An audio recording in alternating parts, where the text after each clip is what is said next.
What's up, family? This is your man, not your boy, Go Black to Africa. I want to share this video with you about a woman, Asian woman to be exact, who's going to share a little bit about how this division amongst Asians and blacks came about because of the white system that wanted to use them as a buffer so that then they can pit one another so that whites can continue to be free. So check this video out. I'll be back. Have an influx of racial minorities who knew. Please be patient with me because there's so much here. I think the quick answer is that Asian Americans are given white privilege, especially the Asian Americans who fit the model minority stereotype. The quid pro quo for receiving that privilege is upholding white supremacy culture, which means being anti-black. I was talking with somebody last night who was pointing out that the Civil Rights Amendment was passed in 1964, but also in the 1960s, the United States opened the door to Asian immigration. So now you have an influx of racial minorities who knew nothing about the history of white violence against Black people, knew nothing about the Black civil rights movement. So they arrived with civil rights, not understanding how that came to be. And also, it effectively erased the United States' own anti-Asian history, because Asian Americans came in not necessarily knowing about the Chinese Exclusion Act or the internment of Japanese Americans in the United States during World War II.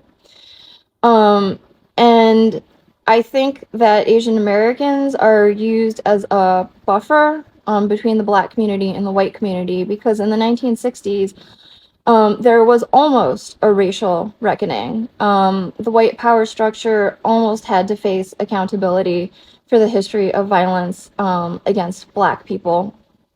But instead, Asian Americans were inserted and were pit against each other, so that we're always up against each other, and that basically, like, white supremacy escapes accountability. And the example that I think of that sort of started like the root of a lot of tension is Asian Americans were buying into the negative media stereotypes of Black people. And then in the events that led up to what became known as the LA riots, the LAPD kettled protests away from wealthy white neighborhoods and into Koreatown, and then they left. And we know how that played out. So again, the two communities being pitted against each other and away from the white power structure. And obviously the model minority myth is used to oppress the Black community. And there's so much here. I will be getting more into it, but I feel like that's the quickest answer that I can give that gets a little bit into the history. And I'm really curious to know what the Black community and Asian Americans feel about this. But please be patient with me. Thank What do you think? Let me share these right here. There's a few things she did not mention. We have to understand that many immigrants, to include other groups that were out here in America, benefited off of the civil rights. You see, when the civil rights was going on, there were those who leached on trying to get their rights. The feminist movement, even the gay rights, and these other organizations that were trying to get their name heard, whether it was the Jews, all of these different organizations were trying to get their civil rights. The civil rights was really based upon blacks and how they were looking to have rights, because of course everybody knows we were always taking the back seat. But what turned out was that everybody got ahead of us. And there were opportunities for people to take advantage of a system that was slowly changing. And those were those who were able to get business loans and get into new housing areas and have all of these different type of programs that were really put out for others and not us. And this is where a lot of the people need to understand that off of our marching, our protesting, so many people benefited off of our blood, sweat, guts, and tears. Now, she mentioned about how they, white America was trying to pit one another against it, and yet here it is. When you go into black communities, you will find Asians, Hispanics, and those other nationalities who put up shops, who make money off of the black communities, and yet it is statistically shown that black people lag in these different programs and opportunities, business loans and housing and education. It seems as though that people are continually going and piggybacking off of the backs of black people. Let me give you an example. When the Black Lives Matter movement happened, I, for my children, went out and I marched out and let my voice be heard for them because I was leaving America. I went to 4 major cities. But what I found very interesting was there were those leeches. There were those who were on the coattails of the blacks in this march with their signs.